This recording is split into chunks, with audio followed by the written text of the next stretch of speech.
Grok 4.5 does not need to become the #1 model to change the market. The more important question is what happens when capability gaps get smaller and one provider makes near-frontier performance meaningfully cheaper to test.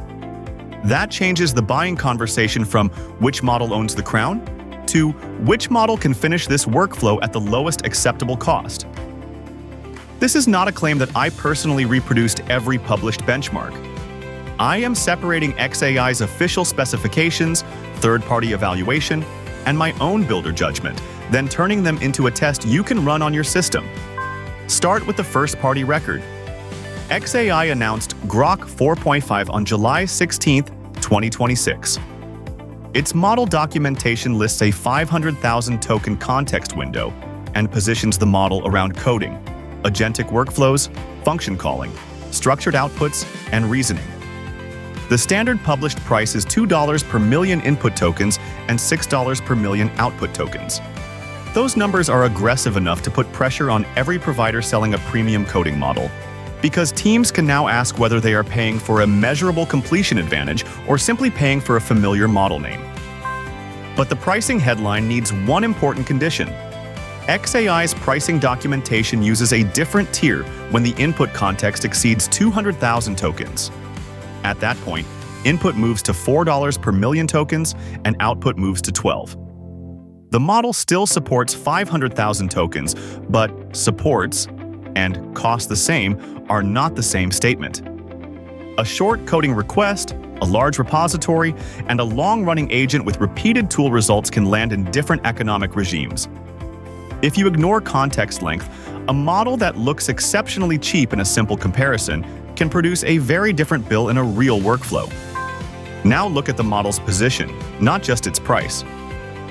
Third-party artificial analysis gives Grok 4.5 an intelligence index of 54. That places it near the front of the market without making it the leader. This is exactly why the release is strategically interesting. A model does not need to win every benchmark if it creates a strong combination of capability, speed, price, and availability. For a production team, the difference between first place and fourth place can matter less than a 2x cost difference, especially when the lower cost model still clears the quality threshold for a particular class of work. Coding and agentic work are the critical test because these jobs expose the difference between answering and completing. A useful coding agent has to read repository rules, find the correct files, call tools, make scoped changes, run tests, recover from failures, and finish the delivery step.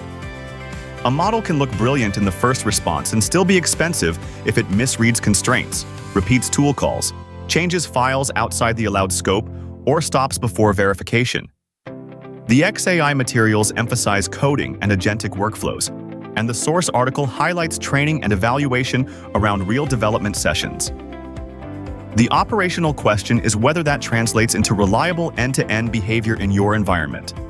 xAI reports 83.3% on Terminal Bench 2.1 and 64.7% on SWE Bench Pro, along with strong results on agentic tool use and legal agent tasks.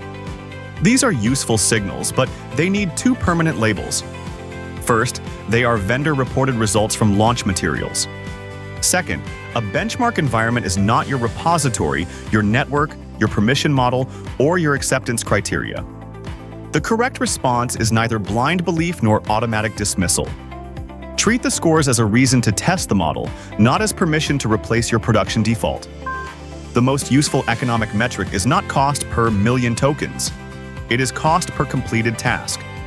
That total includes input and output tokens, long context pricing, cache behavior, retries, wall clock waiting, failed tests, duplicate tool calls, and human takeover. A low-priced model that needs 3 repair loops can be more expensive than a higher-priced model that completes the task once. A fast model that silently produces an incomplete result can also be more expensive because someone has to detect and repair the omission. Your ledger should connect model usage to acceptance, not merely to generation. To measure that fairly, build a fixed regression. Choose 10 to 20 representative tasks, a repository edit, a debugging task, a tool-heavy research request, an ambiguous instruction, and a task that requires failure recovery. Freeze the prompt. repository state, tool permissions, budget, and acceptance checks.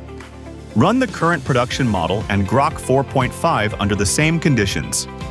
Record completion, test results, files changed, repair turns, wall time, token usage, context tier, and human intervention. Do not score the first answer.